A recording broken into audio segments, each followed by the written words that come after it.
اور خدا سے محبت کرو. لو دائی نیبر ایز دائی سیلف اسی کا عکس ہے کہ اپنے پڑوسی سے بھی ایسے ہی محبت کرو جیسے اپنے آپ سے کرتے ہو. یہ ساری چیزیں جو ہے در حقیقت واقعہ یہ کہ صحیح ہیں، اور اسلام میں بھی یہ چیزیں بتمام و کمال موجود ہیں. یہی وجہ ہے کہ اللہ تعالیٰ کا جو تعارف قرآن مجید کراتا ہے بالکل آغاز میں، الحمدللہ رب العالمین الرحمن الرحیم مالک یوم الدین. اگرچہ جزا و سزا کے دن کے مالک کا تصور لایا گیا تیسری آیت میں، لیکن وہ بھی بڑے نرم الفاظ میں، جزا و سزا کے دن کا مختار مطلق. باقی جو اس کی شانیں نمایاں کی گئی ہیں وہ تو وہ قابل تعریف ہستی ہے جس میں تمام محاسن اور کمالات موجود ہیں، اور وہ تمام جہانوں کی پروردگار ہے، پالنہار ہے، محافظ ہے، وہ رحمان ہے، رحیم ہے. اس کی رحمت ٹھاٹھے مارتے ہوئے سمندر کے مانند بھی ہے، اور ایک مستقل مزاجی کے ساتھ رواں دواں دریا کے مانند بھی ہے کہ جس میں تسلسل ہوتا ہے.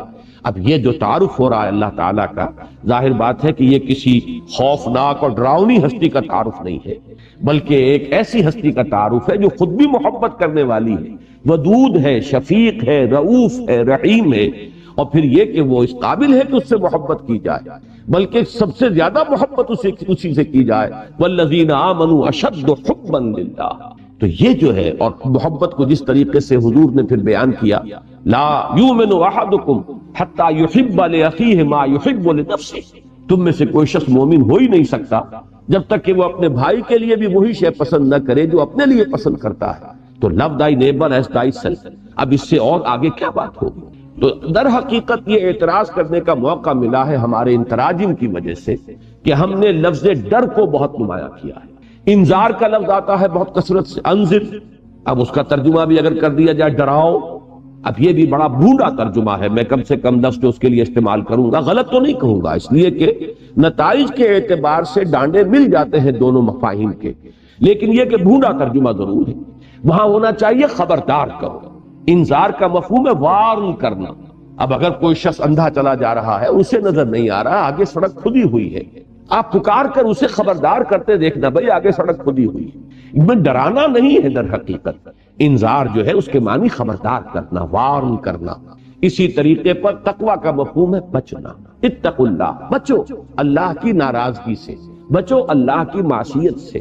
یہ تمام لفظ مفہوم کے اندر وہ چیز، جیسا کہ میں نے عرض کیا کہ ڈر محاسبہ اخروی کا جو خوف ہے وہ بھی مطلوب شے ہے، لیکن یہ کہ ان تمام چیزوں کو جب لفظ ڈر کے عنوان کے تحت ہم لے آئے تو یقیناً اس سے پھر اس کا جو ایک ریزلٹنٹ، جو ایک اثر مترتب ہوا ہے نتیجے کے طور پر، وہ یقیناً وہ ایسا ہے کہ جس پر پھر اعتراض کی گنجائش پیدا ہوتی. یا ایھا الذین آمنوا اتقوا اللہ ولتنظر نفس ما قدمت لغد. اب اس تقوی کے ساتھ، جیسا کہ آپ کو معلوم ہے ایمانیات جو ہے، ایمان باللہ اس کا لازمی تقاضا کیا؟ اللہ کا تقوی. اور ایمان بالآخرہ اس کا لازمی تقاضا کیا ہے؟ انسان کی نگاہ آخرت پر جمی رہے کہ میری منزل وہ ہے، اصل ٹھکانہ وہ ہے، اصل گھر وہ ہے. وَإِنَّ دَارَ الْآخِرَةَ لَهِيَ الْحَيَوَانُ لَوْ كَانُوا يَعْلَمُونَ. ہر وقت دھن یہ انسان کے سر پر سوار رہے کہ کل کے لیے میں نے کیا فراہم کیا ہے. اب یہاں بڑے لطیف انداز میں آیا ہے، جیسا کہ میں نے ابتدا میں عرض کیا تھا کہ پوری اخروی زندگی کو ایک بہت بڑے کل سے تعبیر کیا گیا. گویا کہ ہماری یہ پوری دنیاوی زندگی، خواہ وہ 80 برس کی ہو، 100 برس کی ہو، یہ ایک آج کے مترادف ہے. اور یہی لطیف انداز میں مفہوم ہے اس دعائے معصورہ میں کہ جو حضور صلی اللہ علیہ وسلم صبح بیداری کے وقت آپ کا ذکر تھا یا آپ کی دعائے مسنونہ تھی، اس کے الفاظ ہیں الحمدللہ الذی احیانی بعد ما اماتنی والیہ النشور. کہ جیسے روزانہ ہم رات کو سوتے ہیں اور صبح کو اٹھتے ہیں، ایسے ہی ایک بڑی شام آئے گی، وہ شام زندگی ہوگی، اور پھر اس کے بعد ایک صبح آئے گی، اور وہ صبح ہوگی حشر کی، قیامت کی صبح، جس وقت کہ ہم اٹھ کھڑے ہوں گے. یہ روزانہ کا ہمارا سونا اور جاگنا در حقیقت ریہرسل ہے اس موت اور بعث بعد الموت کا، کہ اس کے لیے ایک روز ہمارے سامنے نمونہ آ رہا ہے. تو جیسے آج میری زندگی کا ایک دن تھا، ایسے ہی میری کل زندگی ایک دن ہے. اور جیسے کل صبح طلوع ہونے والی ہے ہر شخص کو معلوم ہے، اور ہر شخص کو یہ فکر دامنگیر رہتی ہے کہ کل کے لیے میرے پاس سامان ہے یا نہیں، کھانے پینے کا سامان. اس سے آگے یہ کہ کل سے آگے اگلا ہفتہ بھی ہے، اگلا مہینہ بھی ہے، اگلا سال بھی ہے. انسان جو ہے دور اندیش وہی کہلاتا ہے، اور اس کے برعکس ہم کہتے ہیں عاقبت نا اندیش انسان، کہ جو صرف آج کی فکر کر رہا ہے اور کل کی اسے کوئی فکر نہیں ہے۔ تو اسی کو ذرا، جیسا کہ میں نے عرض کیا تھا کہ اس کو ذرا ضرب دے لیجئے کہ جو ایک سعادت مند بیٹے کا رویہ ہوتا ہے اپنے والدین کے بارے میں، اسی طریقے سے ضرب دیجئے اس کو ایک بہت بڑی مقدار سے، ویلیو سے، تو یہ ہے آخرت کی فکر کے جو دامنگیر ہو جانی چاہیے اس شخص کو جس کو فی الواقع آخرت پر ایمان ہے۔ وَلْتَنْظُرْ، اب یہاں پہ لفظ نظر جو لایا گیا ہے، دیکھنے کے لیے نہیں، نگاہ رکھنا، ہر وقت نگاہ جمائے رکھے انسان، ہمیشہ یہ دیکھتا رہے، نگاہ اسی بات پر ٹکی رہے کہ میں کل کے لیے کیا بھیج رہا ہوں، وہ کل جو آخرت کی کل ہے، وہ بڑی کل جو ہماری زندگی میں آنے والی ہے۔ اسی طریقے سے آپ دیکھیں گے کہ قرآن مجید میں دنیا کے ساتھ لفظ عاجلہ لایا جاتا ہے، عاجلہ جلدی والی۔ عجلت پسند انسان جو ہے وہ عام محاورے میں بھی کوئی اچھا یعنی آدمی بردبار انسان نہیں سمجھا جاتا، ہر وقت جلدی سوار رہتی ہے۔ بردبار انسان وہ ہے جو سہج پکے سے میٹھا ہو، ہر معاملے کو سوچ سمجھ کر آگے بڑھاتا ہے، اس کے اندر ایک تدبر ہے، ایک حلم ہے۔ تو دنیا اور حب عاجلہ اور آخرہ اور عاقبہ، یہ لفظ آتے ہیں، والعاقبۃ للمتقین، آخرہ دنیا کے مقابلے میں ہے اور عاجلہ اور عاقبہ یہ ایک دوسرے کے مقابلے میں آئیں گے۔ تو یہ در حقیقت وہی کہ جو عام ہمارے محاورے میں بھی آتا ہے کہ وہی شخص دانا سمجھا جاتا ہے جسے کل کی بھی فکر ہو، مستقبل کا بھی خیال ہو، کچھ وہ مستقبل کے لیے پس انداز کر رہا ہو، کچھ آئندہ جو پیش آنے والے مراحل ہیں ان کی بھی اسے فکر آج ہو رہی ہو۔ تو اسی طریقے سے اسی کو ہزار سے اور کروڑ سے ضرب دے لیجئے تو محسوس ہوگا کہ یہ فکر دامنگیر رہنی چاہیے ہر انسان کو اگر اسے واقعتاً آخرت پر ایمان ہے۔ وَلْتَنْظُرْ نَفْسٌ مَا قَدَّمَتْ لِغَدٍ وَاتَّقُوا اللَّهَ، دوبارہ اللہ کا تقوی اختیار کرو، اللہ کی ناراضگی سے بچو، اللہ کی معصیت سے بچو، اللہ کی محرمات سے اجتناب کرو، اللہ کے احکام کو بجا لاؤ۔ ان اللہ خبیر بما تعملون، اور یہاں لفظ خبیر پر میں نے اس سے پہلے بھی کئی مرتبہ گفتگو کی ہے، سورہ حدید کی ابتدا میں بھی یہ اس طریقے سے آیا ہے اور سورہ تغابن میں بھی، کہ پہلے بصیر آتا ہے پھر خبیر آتا ہے۔ خبیر میں زیادہ گہرائی ہے، اس لیے کہ باخبر ہونا کسی شے سے، اور خبر کے مختلف ذرائع ہو سکتے ہیں، بصارت بھی، سماعت بھی، انسان سن کر بھی کسی چیز کو، کوئی معلومات کو حاصل کرتا ہے، دیکھ کر بھی حاصل کرتا ہے۔ مزید برآں یہ جان لیجئے کہ در حقیقت ہماری جو باطنی شخصیت ہے اگر آپ اس کو پیش نظر رکھیں تو یہ تمام ہمارے جو ذرائع اور آلے ہیں یہ تو وہ سینس ڈیٹا ہیں کہ جو فراہم کرتے ہیں ہمارے برین کو۔ اصل میں جو ڈیسائفر کی جاتی ہیں یہ ساری معلومات، اور ان سب کو جو یہ بڑا کمپیوٹر جو لگا ہوا ہے بہت چھوٹا سا ہے، بہت بڑا، یہ بقامت کہتر اور بقیمت بہتر والی بات اس کے اوپر صادق آئے گی کہ یہ بہت بڑا کمپیوٹر ہے جو ہمارے دماغ میں لگا ہوا ہے، یہ جو ہے اس کو اب انٹرپریٹ کرتا ہے، ڈیسائفر کرتا ہے، اور پھر جو نتیجہ نکالتا ہے وہ خبر ہے اصل کہ جو ہماری اصل اندرونی شخصیت کو ان تمام چیزوں سے نتیجتاً جو بات ملی، جو خبر حاصل ہوئی وہ خبر ہے۔ تو خبر میں بصر یا سمع کی نسبت بہت گہرائی ہے۔ ان اللہ خبیر بما تعملون، جان لو کہ اللہ تعالی خوب باخبر ہے ان چیزوں سے جو تم کر رہے ہو۔ اس لیے کہ بصارت میں اگر آپ لفظ بصیر استعمال کریں گے تو وہ صرف کسی عمل کا ظاہر آئے گا۔ ایک شخص نماز پڑھ رہا ہے، اس کا ظاہر ہے میں نے دیکھا نماز پڑھ رہا ہے، لیکن یہ کہ اس کی نیت کیا ہے، ریاکاری ہے، لوگوں پر اپنے زہد اور تقوی اور دینداری کا روب گانٹنا ہے، یا واقعتاً اس کے دل میں اللہ کا خوف ہے، تقوی ہے، خشوع ہے، خضوع ہے، للہیت ہے، اللہ کی محبت ہے۔ اب یہ چیزیں جو ہے یہ اس بصارت سے متعلق نہیں ہوں گی، اس کا تعلق خبر سے، لہذا یہ تمام چیزیں جو ہے جمع ہو کر سب سے گہرائی جس لفظ میں آتی ہے وہ خبر۔ سورہ تغابن میں بھی آپ دیکھیں گے کہ پہلے آئے گا اللہ کے لیے لفظ بصیر، پھر آخر میں جا کر آئے گا خبیر، اور یہی سورہ حدید کے اندر بھی تناسب جو ہے یہی آپ کو ترتیب یہی ملے گی۔ ان اللہ خبیر بما تعملون، اس میں ظاہر بات ہے کہ ایک انداز جو ہے تحدید کا ہے، اگرچہ اصولاً اس میں دونوں انداز موجود ہوتے ہیں۔ اہل ایمان کے لیے اس میں بشارت ہے، اللہ خوب جانتا ہے جو تم کر رہے ہو۔ اب اس سے زیادہ کسی بندہ مومن کے لیے ری ایشورنگ چیز اور کوئی نہیں، اس کے اطمینان، دل دہی کی بات کہ تم نے جو نیکی کا کام کیا، خواہ کسی انسان نے اسے دیکھا یا نہیں دیکھا، لوگوں کی نگاہوں میں آیا یا نہیں آیا، اللہ باخبر ہے، اللہ کے علم میں ہے۔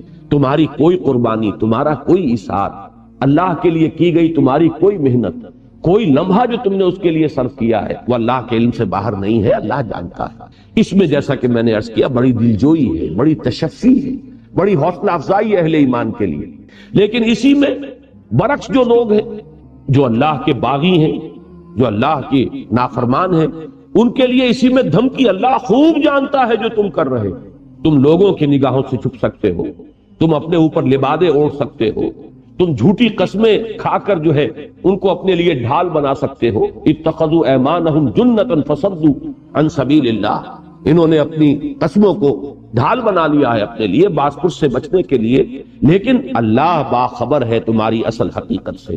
تو یہ دونوں چیزیں اس کے اندر مضمر ہوتی ہیں، لیکن یہاں جیسا کہ میں نے عرض کیا، چونکہ اس آیت مبارکہ میں جو سیاق کلام ہے اس کے اعتبار سے ثابت ہو رہا ہے کہ وہ سخن منافقین کی طرف ہے، لہذا یہ تنبیہ اور تحدید کا کلمہ ہے۔ ان اللہ خبیر بما تعملون یا ایھا الذین آمنوا اتقوا اللہ ولتنظر نفس ما قدمت لغد واتقوا اللہ ان اللہ خبیر بما تعملون۔ جیسا کہ میں نے عرض کیا تھا کہ تیسری آیت جو ہے وہ بھی اپنے مفہوم کے اعتبار سے بھی بالکل واضح ہے۔ قرآن مجید کا یہ مضمون تو وہ ہے کہ اگرچہ میں اس کو دعوے کے ساتھ تو نہیں کہہ سکتا، لیکن گمان غالب میرا یہ ہے کہ کوئی صفحہ مصحف کا ایسا نہیں ہو سکتا جس میں یہ مضمون نہ آیا۔ آخرت کی کامیابی، جنت والوں کی کامیابی، دوزخ والے جو ہے ان کی ناکامی، ان کا خسران، ان کی تباہی اور بربادی۔ تو یہ تو قرآن مجید کا جو اہم ترین مضامین ہے، توحید اور معاد سب سے اہم مضامین، اور تیسرا اس میں ایڈ کیجئے رسالت اور نبوت، یہی اساسات ہیں اس دین کی۔ لہذا یہ کہ لا یستوی اصحاب النار واصحاب الجنہ اصحاب الجنت هم الفائزون۔ میں نے یہ چاہا کہ پہلے اس آیت کو، چونکہ اس کا ایک بڑا بالکل واضح اور براہ راست ایک ربط بنتا ہے پہلی آیت سے، ان سے کہا گیا یا ایھا الذین آمنوا اتقوا اللہ ولتنظر نفس ما قدمت لغد، یہ اس غد کی شرح ہے جو کی جا رہی ہے، وہ جو کل آنے والی ہے، جس کو سورہ تغابن میں کہا گیا ذالک یوم التغابن، اور پھر اس کی شرح کی گئی وَمَن يُؤْمِن بِاللَّهِ وَيَعْمَلْ صَالِحًا يُكَفِّرْ عَنْهُ سَيِّئَاتِهِ وَيُدْخِلْهُ جَنَّاتٍ تَجْرِي مِن تَحْتِهَا الْأَنْهَارُ خَالِدِينَ فِيهَا أَبَدًا ذَلِكَ الْفَوْزُ الْعَظِيمُ وَالَّذِينَ كَفَرُوا وَكَذَّبُوا بِآيَاتِنَا أُولَٰئِكَ أَصْحَابُ النَّارِ خَالِدِينَ فِيهَا وَبِئْسَ الْمَصِيرُ۔ اسی طریقے سے اس کی شرح یہاں ہو رہی ہے تیسری آیت میں، لا یستوی اصحاب النار واصحاب الجنہ اصحاب الجنت هم الفائزون۔ وہ جو کل آنے والی ہے، اس کل کے بارے میں جان لو کہ یہ دو حصوں میں نوع انسانی کو تقسیم ہو جانا ہے، اور وہ برابر نہیں ہوں گے، وہ بہت ہی فرق و تفاوت ہوگا ان کے مابین، جو ان کا انجام جس سے کہ انہیں دوچار ہونا ہے، اس کے فرق و تفاوت کا تم اندازہ نہیں کر سکتے، ہرگز برابر نہیں ہوں گے۔ جنت والے لا یستوی اصحاب النار واصحاب الجنہ، آگ والے اور جنت والے، جان لو قطعی طور پر، یقینی طور پر، حتمی طور پر کہ اصحاب الجنت هم الفائزون، فوز و فلاح اور کامیابی اور کامرانی وہ اصحاب الجنہ کا نصیب بننے والی ہے، وہی ہوں گے کامیاب۔ میں نے اصل میں ان دونوں آیتوں کو پہلے اس لیے ان کا ترجمہ کر دیا کہ اب جو درمیانی آیت ہے اس کے چونکہ دو مفہوم ہیں، ایک اس کا سرسری مفہوم ہے کہ جو ان دونوں آیتوں کو اگر سامنے رکھیں تو وہ بالکل سیاق و سباق کے اعتبار سے جیسے کہ نگینہ کہیں جڑا ہوا ہو کسی انگوٹھی کے درمیان میں، ایسے ہی ان دو آیتوں کے درمیان یہ نگینہ جڑا ہوا نظر آئے گا، اگرچہ اس کا جو وہ گہرا مفہوم ہے اس کے اعتبار سے بحث ہمیں تفصیلاً بعد میں کرنی ہے، لیکن یہاں اس نگینے کے اعتبار سے اسے پہچان لیجئے کہ اس آیت کا اکثر مفسرین نے جو مفہوم لیا ہے وہ یہی ہے جو اب میں بیان کر رہا ہوں، اور وہ کیا ہے وَلَا تَكُونُوا كَالَّذِينَ نَسُوا اللَّهَ فَأَنسَاهُمْ أَنفُسَهُمْ، اور مت ہو جانا ان لوگوں کے مانند جنہوں نے اللہ کو بھلا دیا تو اللہ نے انہیں غافل کر دیا اپنے آپ سے۔ اب یہاں پر اپنے آپ سے غافل کر دینے کا مطلب اکثر و بیشتر مفسرین نے یہ لیا ہے کہ انہیں اپنے حقیقی نفع و نقصان سے بے خبر کر دیا، انہیں یہ احساس نہ رہا کہ اصل کامیابی کون سی ہے اور اصل ناکامی کون سی ہے، اپنے اصل نفع و نقصان کو پہچانتے تو تقویٰ کی روش اختیار کرتے۔ اللہ تعالیٰ نے چونکہ انہوں نے اللہ کو نظر انداز کر دیا، اللہ کو بھلا دیا، اللہ سے منہ موڑ لیا، اللہ سے پیٹھ موڑ لی، لہذا اللہ نے انہیں اپنے اصل نفع نقصان سے، اپنے اصل خیر و شر سے، اپنے اصل فائدے اور نقصان سے انہیں بے خبر کر دیا۔ ان کی نگاہ وہاں سے ہٹ گئی، اس لیے کہ اصل نفع تو اس میں تھا اللہ کے احکام پر عمل کرتے اور جنت والوں میں سے بنتے، اور اصل نقصان یہ ہے کہ اللہ کی نافرمانی کی ہے، معصیت کی زندگی بسر کی ہے، اور انہوں نے اپنے آپ کو اصحاب الجحیم میں سے بنا لیا ہے۔ لہذا اس اصل اپنے نفع و نقصان سے بے خبر ہو جانا گویا کہ وہ مراد ہے فَأَنْسَاهُمْ أَنفُسَهُمْ، اللہ نے انہیں اپنے آپ سے غافل کر دیا، یعنی اپنے بھلے برے کی جو پہچان تھی، حقیقی بھلے اور برے کی پہچان، وہ ان سے سلب کر لی۔ اور اس میں امام راضی نے ایک مفہوم اور بھی لیا ہے کہ اس سے مراد ہے میدان حشر میں جو بڑے شدائد ہوں گے اور مصائب ہوں گے، وہ دن ایسا ہے جس کے بارے میں کہا گیا سورہ مزمل میں یوم یجعل الولدان شیبا، وہ دن کے جو بچوں کو بوڑھا کر دے، اس کا جو ہولناک انداز ہے، اس کے جو شدائد ہوں گے اس کے اعتبار سے، جیسے کہ سورہ حج کی پہلی آیت میں فرمایا یا ایھا الناس اتقوا ربکم ان زلزلۃ الساعۃ شیء عظیم یوم ترونها تذہل کل مرضعۃ عما ارضعت وتضع كل ذات حمل حملها وترى الناس سكارى وما هم بسكارى ولكن عذاب الله شديد۔ اے لوگو، اے انسانوں، اللہ کا تقوی اختیار کرو، وہ جو قیامت کی گھڑی آنے والی ہے، ساعہ، جبکہ زلزلہ آئے گا، وہ زلزلہ جو قیامت کا ہے وہ بہت شدید ہے، شیء عظیم، جس دن تم اسے دیکھو گے تو تمہیں اپنی ہوش نہ رہے گی۔ تذہل کل مرضعۃ عما ارضعت، ہر دودھ پلانے والی اپنے بچے کو بھول جائے گی، اور لوگوں حمل والیوں کے حمل گر جائیں گے، اس کی دہشت ناکی کا یہ عالم ہوگا۔ تو بعض حضرات نے اس مفہوم کو بھی اسی معنی میں لیا ہے کہ وہ میدان حشر ایسا ہوگا جسے ہم محاورے میں کہتے ہیں کہ لوگوں کو اپنے تن کا ہوش نہ رہے۔ یہ جو فَأَنْسَاهُمْ أَنفُسَهُمْ، لوگ اپنے تن سے غافل ہو جائیں گے، انہیں اپنے تن کا ہوش نہ رہے گا، یہ مراد ہے وَلَا تَكُونُوا كَالَّذِينَ نَسُوا اللَّهَ فَأَنْسَاهُمْ أَنفُسَهُمْ سے۔ اب ظاہر بات ہے کہ اولئک هم الفاسقون، اس آخری ٹکڑے کا ربط اس کے ساتھ جڑ جاتا ہے کہ جن لوگوں کو اپنے حقیقی نفع و نقصان کا اور اپنے اصل فائدے اور نقصان کا احساس نہ رہے، ظاہر بات ہے کہ کھل کھیلیں گے، پھر یہاں پر رنگ رلیاں کریں گے، عیاشیاں کریں گے، فسق و فجور جو ہے وہ اس کا منطقی نتیجہ ہے۔ یہ مفہوم تو میں نے عرض کر دیا، یہ وہ مفہوم ہے کہ جو اکثر مفسرین نے لیا ہے، لیکن جیسا کہ میں نے عرض کیا، اس آیہ مبارکہ کا ایک اور مفہوم ہے جو گہرائی میں ذرا اتر کر سامنے آتا ہے، اور اس دور میں جس حکمت دین کی ضرورت ہے، جس کو علامہ اقبال نے reconstruction of religious thought in Islam, Islam میں فکر الہیات کی اور اسلامی فکر کی ایک تشکیل جدید جو اس دور میں انسان کی ضرورت ہے، اس کے اعتبار سے اس آیہ مبارکہ کا بڑا اہم مقام ہے، اور اس کے لیے ذرا ہمیں اس پر گہرائی میں اتر کر غور کرنا، اس لیے کہ یہاں اب الفاظ پر اس سیاق و سباق سے بھی ذرا نگاہ ہٹا لیجئے، اور جو مفہوم میں نے بیان کیا ہے ذرا اس کو بھی تھوڑی دیر کے لیے ذہن سے نکال دیجئے۔ وَلَا تَكُونُوا كَالَّذِينَ، اب الفاظ پر توجہ کیجئے، پوری اسی آیہ مبارکہ کے الفاظ پر، وَلَا تَكُونُوا كَالَّذِينَ نَسُوا اللَّهَ فَأَنْسَاهُمْ أَنفُسَهُمْ، نہ ہو جانا ان لوگوں کے مانند جنہوں نے بھلا دیا اللہ کو، تو اللہ نے بھلا دیا انہیں اپنا آپ۔ اب یہاں پر لفظ انفسہم جو ہے یہ اصل میں کانٹے کا لفظ ہے، اہم ترین لفظ ہے، یہ بنیادی لفظ ہے کہ اس پر توجہ کریں گے تو پھر اس کی گہرائیوں میں انسان جو ہے وہ جھانک سکے گا۔ نفس کسے کہتے ہیں؟ میں آج جائزہ لے رہا تھا، 301 مرتبہ یہ لفظ قرآن مجید میں آیا ہے، اور اتنے مختلف اس کے مفاہیم ہیں، اتنے مختلف معنی میں استعمال ہوا ہے، جن میں سے 4 تو میں یہیں آپ کو اس وقت گنواؤں گا، اور سب سے اہم جو اس کا استعمال ہوا ہے، جس کے لیے کہ بڑی تعویل کی ضرورت ہے، وہ خود اللہ کے لیے اس لفظ کا اطلاق ہوا ہے۔ چنانچہ 2 جگہ فرمایا گیا ہے سورہ آل عمران میں وَيُحَذِّرُكُمُ اللَّهُ نَفْسَهُ، ایک جگہ وَإِلَيْهِ الْمَصِيرُ، یہ آیت نمبر 28، وَيُحَذِّرُكُمُ اللَّهُ نَفْسَهُ وَإِلَيْهِ الْمَصِيرُ، اللہ تعالیٰ تمہیں ڈراتا ہے، خبردار کرتا ہے اپنے آپ سے۔ اللہ کا کے لیے لفظ نفس آ رہا ہے، اللہ اپنے سے ڈرا رہا ہے، اپنی پکڑ سے، اپنی سزا سے، اپنی عقوبت سے۔ اور اسی کی طرف لوٹنا ہے۔ آیت نمبر 28 سورہ آل عمران۔ اسی سورہ مبارکہ کی ایک ہی آیت کے بعد آیت نمبر 30 ہے وَيُحَذِّرُكُمُ اللَّهُ نَفْسَهُ وَاللَّهُ رَؤُوفٌ بِالْعِبَادِ، اللہ تعالیٰ تمہیں ڈرا رہا ہے اپنے سے۔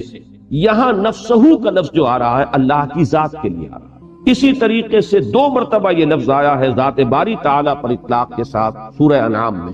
آیت نمبر 12 میں فرمایا کتب علی نفسہ الرحمہ، اللہ نے اپنے اوپر رحمت کو لازم کر دیا۔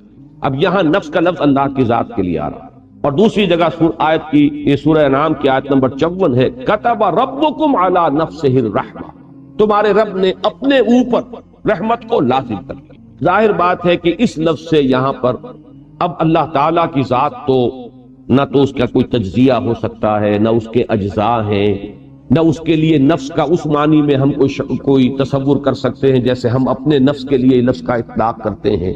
پھر یہ کہ نفس جو ہے جان کے معنی میں اگر آئے تو اس کے لیے بھی اللہ تعالیٰ کے لیے یہ لفظ اس معنی میں مستعمل نہیں۔ تو معلوم یہ ہوا کہ ایک مفہوم اس لفظ کا ہے ذات، کوئی ہستی، بس اجمالاً اس کی ذات کے لیے اس لفظ کا اطلاق ہو رہا ہے۔ دوسرا لفظ، اس لفظ کے دوسرا مفہوم جو بہت کثرت سے آیا ہے قرآن مجید میں، وہ ہے جان، اس لیے کہ فرمایا گیا کہ جب فرشتے جان نکالیں گے تو اس کے لیے الفاظ آئے اخرجوا انفسکم، نکالو اپنی جان۔ اب ظاہر بات ہے کہ جسم میں سے جان کھینچی جاتی ہے، فرشتہ جو ہے کھینچتا ہے، نزع کے معنی کھینچنا، تو یہ جو حالت نزع طاری ہوتی ہے تو جو فرشتہ کہتا ہے اخرجوا انفسکم، نکالو اپنی جانیں، تو یہاں اس سے مراد کیا ہے؟ جان ہے۔ اب یہاں جسم رہ گیا، یہیں پر جسد بے جان رہ گیا ہے، فرشتہ جس چیز کو لے کر گیا ہے وہ اس کی جان ہے۔ تیسرا اطلاق اس کا اور بھی لطیف ہے، اب اس کو اب نہیں کہہ سکتے کہ اس کو شعور کے لفظ سے تعبیر کریں، اس لیے کہ سورہ زمر میں فرمایا گیا کہ اللہ یتوفی الانفس حین موتها والتی لم تمت فی منامها، اللہ تعالیٰ قبض کر لیتا ہے نفس کو موت کے وقت، اور جب موت کا وقت نہیں آیا ہوتا تو نیند کے وقت۔ اب نیند کے وقت ظاہر بات ہے کہ جان جسم سے نہیں نکلتی، جان تو موجود ہے، آدمی سو رہا ہے، کوئی حیوان سو رہا ہے تو بے جان نہیں ہے، مردہ نہیں ہے، جان اس میں ہے۔ یہاں اس لفظ جو آیا ہے دوسری مرتبہ واللتی لم تمت فی منامها، تو یہ جو حالت نیند میں جو چیز سلب کی گئی ہے، جو چیز کھینچ لی گئی ہے، جس چیز کو اللہ نے اپنے قبضے میں لے لیا، وہ انسان کا شعور ہے۔ تو شعور کے لیے بھی اس لفظ نفس کا اطلاق ہے۔ اور چوتھا اس کا جو سب سے زیادہ کثیر الاستعمال لفظ ہے وہ انسان کا وجود کلی، اس میں اس کی روح بھی آ گئی، اس کی جان بھی آ گئی، اس کا وجود بھی آ گیا، اس کا نفس امارہ بھی آ گیا، اس کے اندر اس کا ضمیر بھی آ گیا، اس کے قلب میں جو کچھ ودیت شدہ فیکلٹیز ہیں، لطائف ہیں، وہ بھی آ گئے۔ تو بحیثیت مجموعی پورے انسان پر، اس کی حقیقت پر اس لفظ کا اطلاق ہو رہا ہے۔ تو یہ میں نے 4 استعمالات آپ کے سامنے رکھے جن میں اہم ترین ہے خود اللہ کی ذات پر اس لفظ کا استعمال۔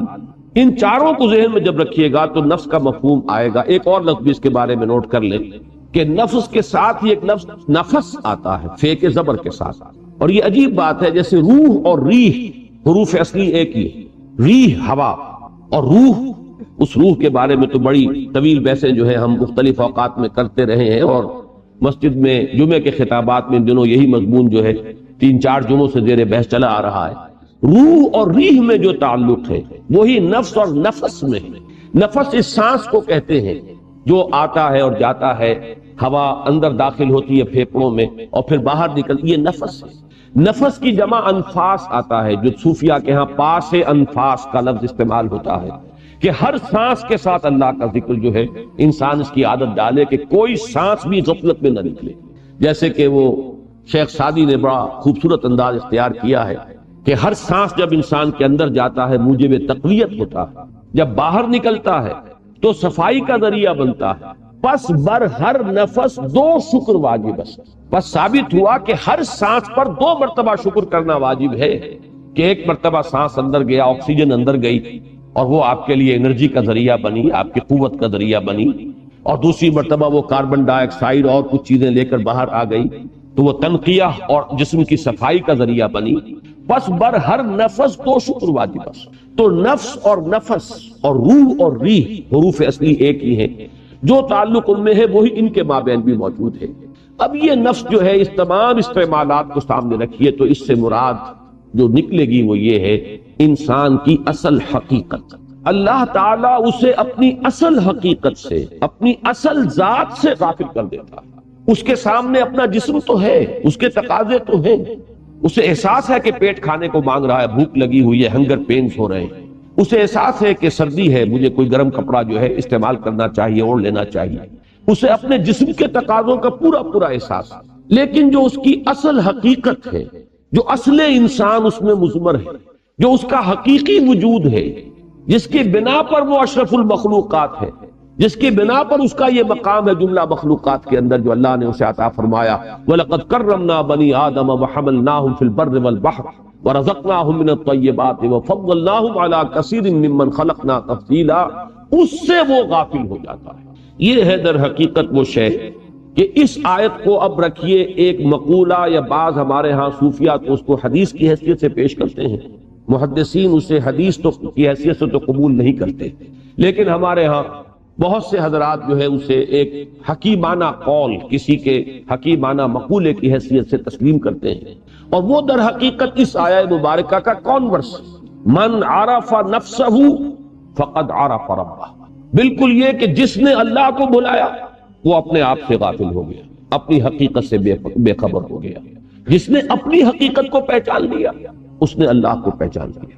مجھے دو اشعار یاد آ رہے ہیں، پتہ نہیں پورے ذہن میں ہوں گے یا نہیں، مفہوم ہے ذہن میں۔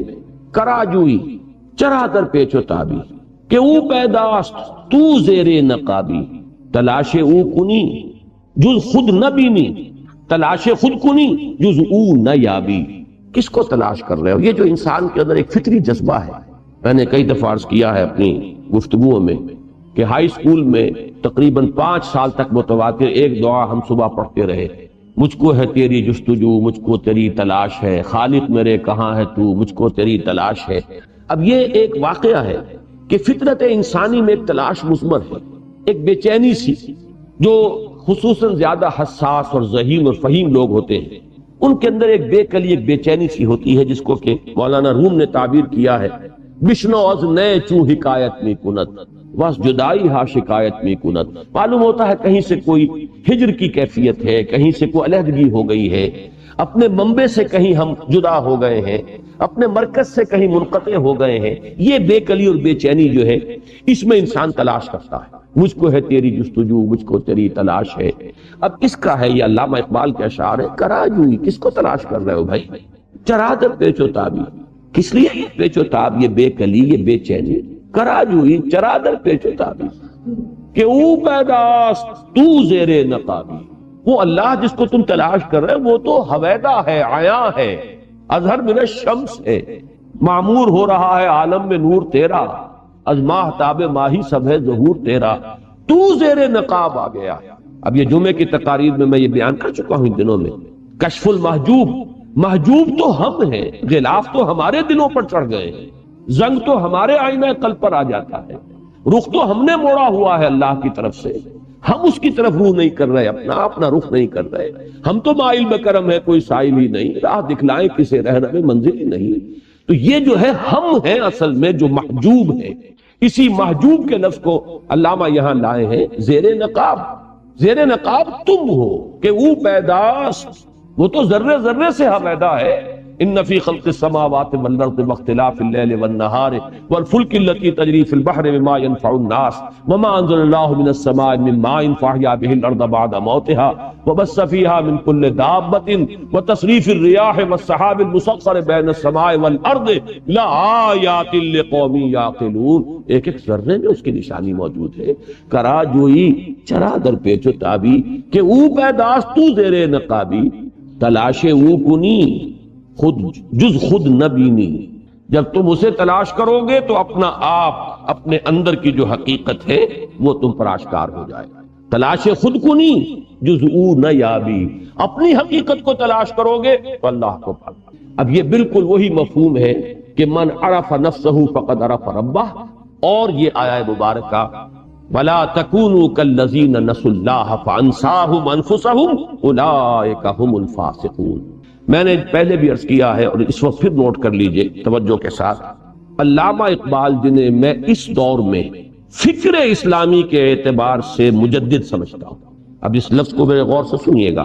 ایک ہے جامع شخصیت جس میں علم بھی ہو، عمل بھی ہو، پھر علم کے ساتھ فہم بھی ہو، تقوی بھی ہو، تدین بھی ہو، مجاہدانہ کردار بھی ہو. ہمارے پہلے مجددین اس شان کے ہوتے تھے کہ ان میں یہ تمام چیزیں بیک وقت نظر آتی تھی. ابن تیمیہ ہیں، علم کے آسمان پر ہیں، تقوی اور تدین کی معراج پر ہیں، مجاہدہ بھی ہے، شمشیر بکف بھی ہیں، شاہ سید احمد بریلوی اور شاہ اسماعیل شہید ہیں. یہ مجددین کی شان ہے. لیکن یہ کہ بہرحال ہر دور میں کچھ جزوی قسم کی شخصیتیں بھی پیدا ہوئی. تو میں آج کے دور میں اس کو اچھی طرح آپ کو بتا دینا چاہتا ہوں. یہ دور جو قحط الرجال کا دور ہے، ہمیں اس میں اپنے نقطۂ نظر کو بہت ہی پریگمیٹک اور پریکٹیکل بنا دینا چاہیے. آج کے دور میں کسی ایک پہلو سے بھی کسی کی کنٹریبیوشن نظر آ رہی ہو تو اس کا پورا اعتراف ہونا چاہیے. اس کی دوسری پہلوؤں کی جو کمیاں ہیں ان سے نگاہوں کو بند کیجئے، غض بصر کیجئے، اور اس کی جو عظمت کسی خاص پہلو سے نظر آ رہی ہے اس کا اعتراف کیجئے. میں اللہ کا شکر ادا کرتا ہوں کہ میرا مزاج اس نے خود اسی رنگ کا بنایا ہے. یہی وجہ ہے کہ مولانا مدنی رحمت اللہ علیہ کی جو بھی سیاسی پالیسی تھی اس سے مجھے شدید اختلاف، اس کے باوجود ان کی عظمت، ان کی محبت، ان کی عقیدت، ان کے مجاہدانہ کردار کا بڑا گہرا نقش میرے قلب. مقابلتاً علامہ اقبال کو میں کوئی ولی نہیں سمجھتا، وہ متقی اور متدین آدمی نہیں تھے. علم دین میں بھی ان کا وہ مقام نہیں تھا. فکر دین میں، علم اور فکر کے درمیان فرق ہے. اس دور کا جو فکر ہے، جو اس دور میں ضروری ہے، وہ در حقیقت اس کے اعتبار سے میں انہیں مجدد کا مقام جو ہے وہ میں سمجھتا ہوں. اور واقعہ یہ ہے کہ یہ میں اپنے پورے گہرے شعور کے ساتھ کہہ رہا ہوں، اس میں کسی مبالغے کا دخل نہیں.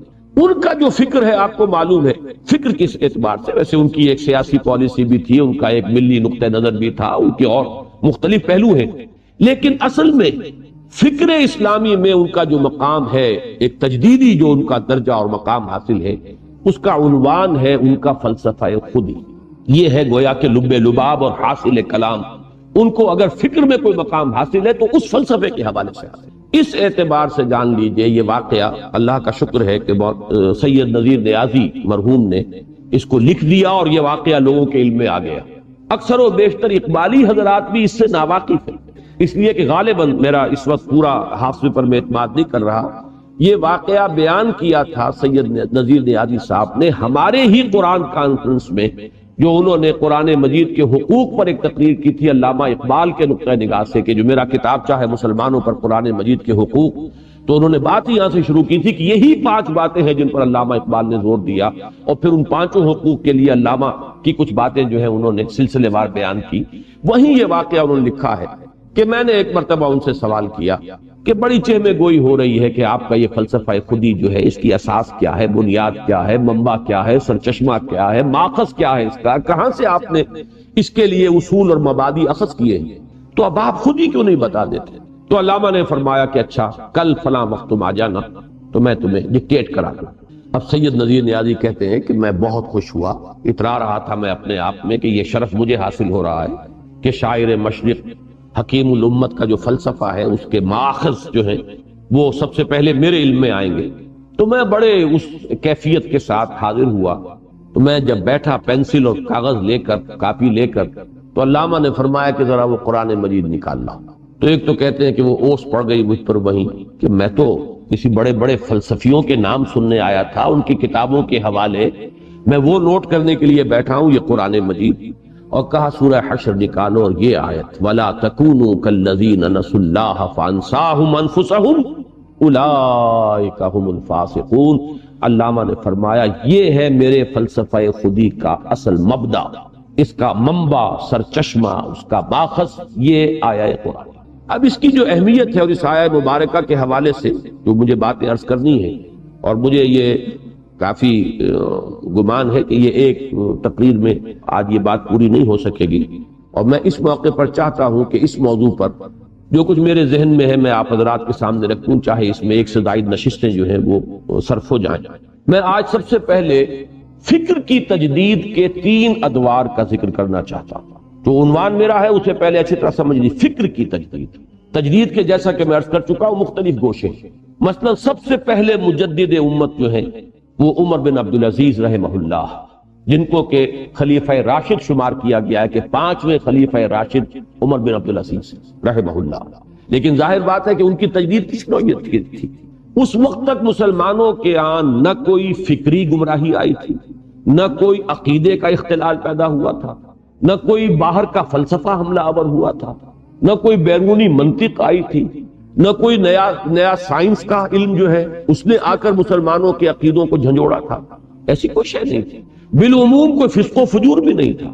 وہ دور تو یوں سمجھیے کہ دور خلافت راشدہ کے بعد تو ابھی بہترین دور وہی ہے، اور جب تک دور بنو امیہ رہا ہے جو اصل عربی اسلام تھا اس کی بہت سی جو خصوصیات ہیں وہ برقرار رہی ہیں. یہ تو بعد میں دور بنو عباس میں ہوا ہے، چونکہ ان کے پیچھے اصل قوت جو ہے عجمیوں کی تھی، لہذا عجمی اثرات جو ہے دور بنی عباس کے فوراً بعد شروع ہو گئے ہیں آغاز کے ساتھ ہی.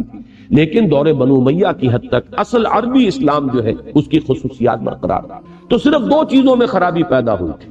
ایک یہ کہ سربراہی جو ہے مسلمان حکومت کی سربراہی، بجائے اس کے کہ مسلمان اپنے مشورے سے اپنے میں سب سے اتقا اور سب سے اہل آدمی کو، سب سے متقی آدمی کو منتخب کرے، انہوں نے اس کو ایک قبائلی شے بنا کر، خاندانی چیز بنا کر، یہ ایک تو انحراف یہ ہوا تھا. اس بڑی اونچائی سے اونچا مقام جو تھا اسلامی ریاست کا، ایک قدم نیچے آ گیا تھا معاملہ. اور دوسرے یہ کہ مسلمانوں کا بیت المال، اس کے بارے میں اب یہ تصور ختم ہو گیا تھا کہ اس کا ایک ایک پیسہ جو ہے وہ امانت ہے، خلیفہ کی کوئی ذاتی جاگیر نہیں ہے، اس کا کوئی ذاتی خزانہ نہیں ہے کہ اس کو جس طرح چاہے وہ استعمال کرے.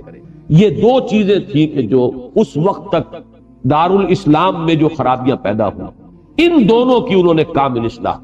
چنانچہ اگرچہ انہیں خلافت ملی تھی وصیت کے ذریعے سے، لیکن انہوں نے فوراً بری کر دیا کہ میں اپنی اس خلافت سے، اے مسلمانوں، تمہیں بری کرتا ہوں. اب اگر تمہاری مرضی ہو تو میں یہ بوجھ اٹھانے کو تیار ہوں، ورنہ محض اس وصیت، سابق خلیفہ کی وصیت کی بنیاد پر میں یہ ذمہ داری اٹھانے کو تیار ہوں. اور جب سب کی طرف یہ گویا کہ ایک طرح کا ریفرینڈم ہوا، پلیبسائٹ ہوا کہ مسلمانوں نے تسلیم کیا کہ ہم آپ ہی کو مانتے ہیں، تب انہوں نے خلافت کی وہ بار گراں اٹھایا. اور جس تقوی اور تدین کے ساتھ اور جس احتیاط کے ساتھ وہ چراغ کا واقعہ تو آپ نے سنا ہوگا کہ رات کے وقت سرکاری کام کر رہے تھے اور بیت المال کے تیل سے وہ دیا جل رہا تھا. کوئی رشتہ دار آ گیا، اس نے کوئی ذاتی بات کرنی چاہی تو فوراً پھونک مار کر دیا بجھا دیا کہ یہ وقت جو ہے جو تم میرے ذاتی کام میں لگا رہے ہو، اس میں اس چراغ کی روشنی جو ہے استعمال نہیں کر سکتا جس میں جو روغن جل رہا ہے وہ بیت المال. تو اس انتہا تک، اور تمام جاگیریں جتنی بھی تھیں، تمام قینچی ہاتھ میں لے کر جتنے بھی وہ وثیقے تھے اور جتنی دستاویزات تھیں سب کو ختم کر دیا. تو یہ تھی تجدید. اب ظاہر بات ہے کوئی علمی فکری بات اس میں نہیں تھی. عملی اعتبار سے نظام سیاسی میں جو ایک خرابی پیدا ہو گئی تھی، الحمدللہ کہ انہوں نے پھر وہ خلافت راشدہ کا نمونہ جو ہے اس پر استوار کر دیا. اسی طریقے سے امام ابو حنیفہ رحمہ اللہ اور ہمارے دوسرے ائمہ محدثین یا ائمہ فقہا جو ہیں، ان کا بہت بڑا کارنامہ یہ ہے کہ انہوں نے ان علوم کو مدون کیا. لیکن فکر کی تجدید جو ہے، میں اس وقت اصل میں اس تک اپنی بات کو محدود رکھ رہا ہوں. اس کے 3 دور ہیں جنہیں آئیڈینٹیفائی کرنا چاہیے. پہلا دور تھا کہ جو آج سے تقریباً 1000 سال قبل آیا ہے. یہ دور تھا جس میں کہ یونان کی منطق اور یونان کا فلسفہ عالم اسلام پر حملہ آور ہوا. ارسطو کی منطق کو ایسا قبول عام حاصل ہوا کہ گویا کہ اصل شے یہی ہے، اصل میزان یہی ہے، جو شے اس میں تل کر صحیح ثابت ہوگی وہ مانی جائے گی، اور جو اس منطق کی میزان میں بے وزن ہے وہ بے وزن. نتیجہ یہ کہ بہت بڑا ایک ہنگامہ پیدا ہو گیا، جبر و قدر کا مسئلہ اٹھ کھڑا ہوا، اور نہ معلوم کتنے مسائل، اللہ تعالیٰ کی ذات و صفات کی بحثیں اٹھ کھڑی ہوئی.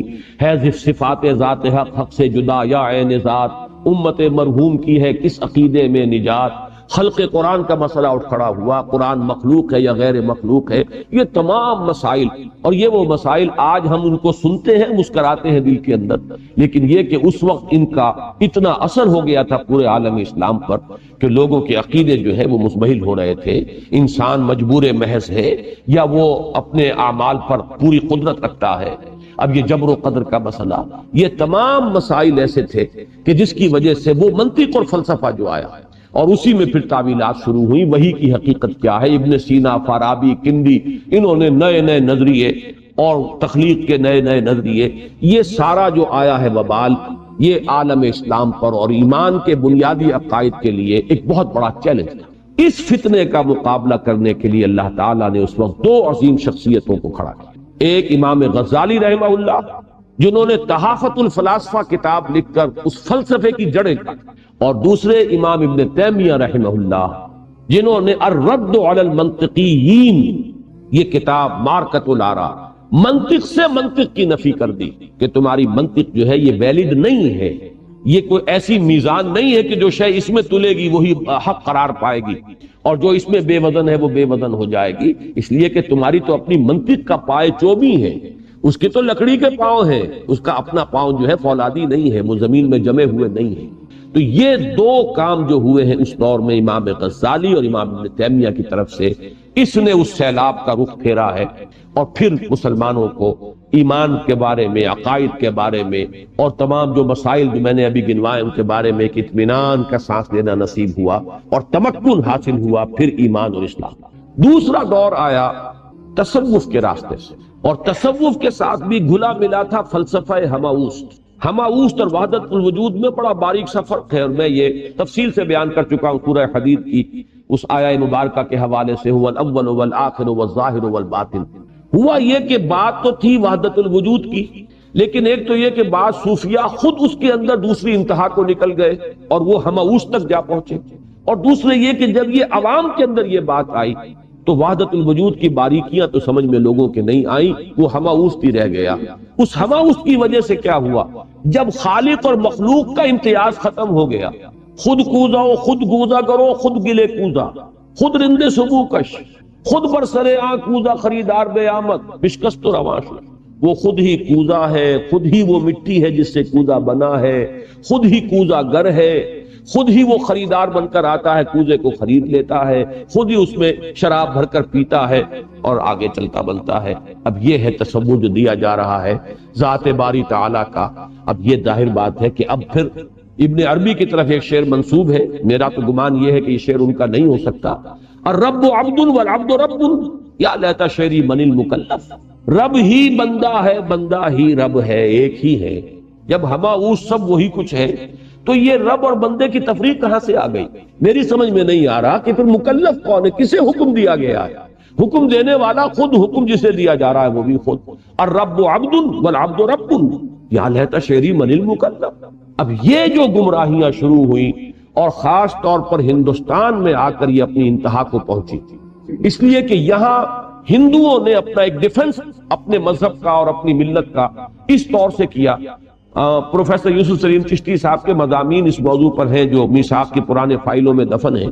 اب کچھ حکمت قرآن میں ان کے ہم پرانے مضامین دوبارہ شائع کر رہے ہیں، شاید یہ چیزیں بھی دوبارہ آپ کے سامنے آئیں کہ بھکتی کی تحریک ہندوؤں کی طرف سے اٹھی تھی اسلام کے سیلاب کو روکنے کے لیے، کہ اسلام کی کچھ تعلیمات کو ہندو مت کی تعلیمات کے ساتھ جوڑ کر ایک ملغوبہ بنا کر اور اس طور سے اس کو سامنے لایا جائے کہ جن چیزوں کی وجہ سے اسلام جنگل کی آگ کی طرح پھیل رہا ہے وہ چیزیں خود ہم اپنے مذہب کے اندر شامل کر لیں تاکہ ہمارا مذہب موجود رہے. یہ بھکتی کی تحریک جو تھی، اور اس زمانے میں جو اس قسم کے صوفی سینٹس سامنے آئے، جیسے آپ کے یہیں لاہور میں ہے مادھو لال حسین. اب یہ مادھو لال حسین کے معنی دار، لیکن یہ کہ ان کا کوئی مسلک نہیں تھا، وہ گویا کہ تمام مسلکوں کو صحیح سمجھتے تھے. آپ کو کافیوں کے اندر وہ شعر بھی آپ نے سنا ہوگا کہ مسجد مندر ہکڑو نور، ایک ہی نور ہے مسجد میں بھی مندر میں بھی. یہ فرق کیا رہا؟ کوئی مندر چلا گیا، کوئی مسجد چلا گیا، تو اس میں فرق کیا ہو گیا؟ تو اسی سے وحدت ادیان کا فلسفہ، پھر اسی سے پھر وہ جرأت ہوئی کہ ابو الفضل اور فیضی نے اکبر کو آمادہ کیا کہ اسلام کو ساقط قرار دو، کہ یہ تو 1000 سال کے لیے تھا دین محمد صلی اللہ علیہ وسلم، اب دین الہی دین اکبری ہوگا، یہ دوسرا 1000 سال شروع ہو چکا ہے. لہذا اس نے یہی تو کیا تھا کہ تمام مذہب جو تھے ہندوستان کے ان سب کی کچھ چیزیں لے کر ہاون دستے میں ڈال کے کوٹ کر اور ان کو ایک یکجان بنا کے تو مذہب اکبری جو ہے دین اکبری یا دین الہی اس نے ایجاد کیا. یہ تھا وہ فتنہ، عظیم فتنہ، جس کے نتیجے میں واقعہ یہ ہے کہ اگر کوئی بڑی عظیم شخصیت ابھر کر سامنے نہ آتی تو اسلام کا نام و نشان مٹ گیا ہوتا اس پتے صغیر سے. اس لیے کہ اب اس کا توڑ کیا تھا؟ یعنی ملت اسلامی کا جداگانہ تشخص ختم، شریعت اسلامی کی اہمیت ختم. بھائی نماز کو پڑھ رہا ہے کوئی بیٹھ کر پرنام کر رہا ہے کسی بت کو، کیا فرق پڑ گیا؟ ایک ہی چیز ہے، ایک علامت کے طور پر اس نے اختیار کر لیا ہے۔ باقی مذہب تو اصل میں نام ہے کچھ عالمگیر صداقتوں کا، کچھ یونیورسل ٹروتھس ہیں، کچھ اخلاقیات ہیں، یہ مشترک ہیں، یہ مشترک سچائیاں ہیں پوری دنیا کی، تمام قوموں میں، تمام ملتوں میں، تمام مذہبوں میں۔ سچ بولو، جھوٹ مت بولو، کم مت تولو، دھوکہ نہ دو، فریب نہ کرو، خدمت کرو لوگوں کی، خود غرضی نہ ہو، بس یہ چیزیں ہیں اصل مذہب، اصل دین۔ باقی نماز ہو گئی تو اور نہیں ہوئی تو کیا فرق واقع؟ تو دین محمد صلی اللہ علیہ وسلم پر یہ بڑا کڑا وقت آیا تھا۔ اس وقت عظیم شخصیت کھڑی ہوئی ہے حضرت شیخ مجدد الفسانی رحمۃ اللہ علیہ۔ وہی الفسانی کا لفظ ان کے نام کا لاحقہ بن گیا ہے، جس کو اصل میں استعمال کیا تھا اکبر کے دین مذہبی کے لیے، کہ الف کہتے ہیں ہزار کو، 1000 سال ختم ہو چکا، وہ الف اول تھا، وہ تھا دین محمد کا صلی اللہ علیہ وسلم، اور اب الف ثانی ہے، یہ دوسرا ہزار شروع ہو گیا ہے، 11ویں صدی ہجری کا آغاز ہو گیا ہے، تو دوسرا 1000 سال جو اس کے لیے دین اکبری ہے، دین الہی ہے، وہی الف ثانی کا لفظ جو ہے ان کے نام کا لاحقہ بن گیا، مجدد الف ثانی رحمہ اللہ۔ انہوں نے پھر وحدت الوجود کے باریک سے اس نقطے کو جو لوگوں کی گمراہی کا سبب بن رہا تھا، اس کو بدلا وحدت الشہود سے، جس میں بڑی احتیاط اور حفاظت کی بات آ گئی۔ اور در حقیقت واقعہ یہ ہے، علامہ اقبال نے جس قدر ان کی مدح کی ہے اس میں کوئی مبالغہ نہیں ہے۔ وہ ہند میں سرمایہ ملت کا نگہباں، اللہ نے بر وقت کیا جس کو خبردار۔ واقعہ یہ ہے کہ ملت کا جداگانہ تشخص ختم ہو جاتا، اور جو لوگ کہتے ہیں کہ تحریک پاکستان کی بنیاد اس وقت پڑی، صحیح کہتے ہیں، اس لیے کہ ظاہر بات ہے مسلمانوں کا جداگانہ تشخص ہو تو پاکستان کا کوئی سوال پیدا ہو۔